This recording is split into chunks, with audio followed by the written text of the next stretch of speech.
Hello everyone, আসসালামু আলাইকুম। সবাই কেমন আছেন? আমি আজকে রেড সস পাস্তাটা বানাবো। আর সেজন্য আমি ১ পোয়া পাস্তা কিনে নিয়েছি। আর পাস্তাটা একই ধরনের পাস্তা কিনে নিয়েছি। আর এখানে আমি গরম পানি চুলায় দিয়েছি। পানিটা কিছুটা গরম হলে পানির মধ্যে কিছুটা লবণ দিয়েছি। পানিটা গরম হলে তার মধ্যে পাস্তাটা দিয়ে দিয়েছি।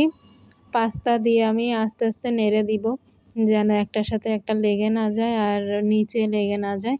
আর এদিকে আমি পেঁয়াজ আর মরিচটা কেটে রেখেছিলাম। পেঁয়াজটা একটু বড় করে কিউব করেছি।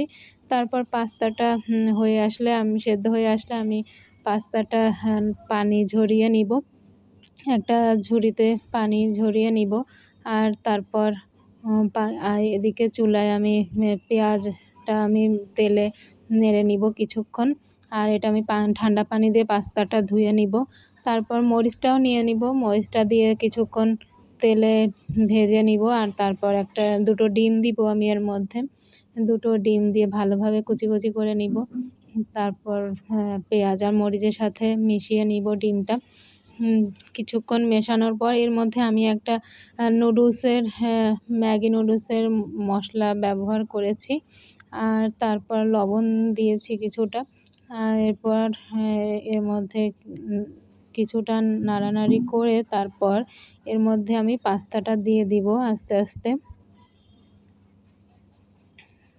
আর এখানে আমি টমেটো সস ব্যবহার করেছি। টমেটো সস দিয়ে তারপর ভালোভাবে নেড়ে একটা পেস্ট তৈরি করেছি। এরপর আমি পাস্তাটা দিয়েছি। আর কিছুটা চিনি অ্যাড করলাম। চিনি অ্যাড করলে আসলে একটু মিষ্টি, মিষ্টি হলে পাস্তাটা খেতে ভালো লাগে। এইজন্য কিছুটা চিনি দিয়েছি। আর সসটা এই এই পাস্তাটাতে সসটা একটু বেশি লাগে। তো পরিমাণ মতো টমেটো সস দিয়ে দিয়েছি। এই তো আমার কালার। সবাই ভালো থাকবেন, সুস্থ থাকবেন। আল্লাহ হাফেজ।